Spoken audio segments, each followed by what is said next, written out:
सूबाई हुकूमत खैबर पख्तूनख्वा ने तहरीक इंसाफ का एक फ्लैगशिप प्रोग्राम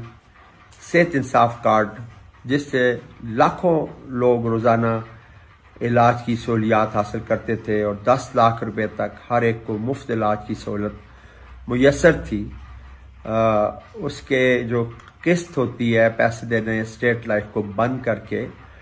इस प्रोग्राम को ऑलमोस्ट वाइंड अप कर दिया है। मैं समझता हूँ ये इनका इंतहाई जालमाना कदम है कि महंगाई के इस दौर में हमारे गरीब आवाम के लिए यही एक उम्मीद की किरण थी कि वो बीमारी की हालत में अपने बाल बच्चों का सेहत इंसाफ कार्ड से इलाज करवा के इमरान खान को दुआएं देते थे। इनसे ये बर्दाश्त नहीं हो सका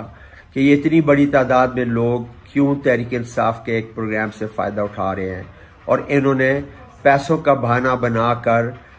इस कार्ड को बंद कर दिया है। आज से सूबे के तमाम अस्पतालों में स्टेट लाइफ इंश्योरेंस कॉरपोरेशन ने अपना ऑपरेशन स्टॉप कर दिया है और इस पर नोटिफिकेशन जारी हो चुके हैं। मैं समझता हूं कि सूबे के तमाम आवाम उठ खड़े हों इस जालमाना इकदाम के खिलाफ, चूंकि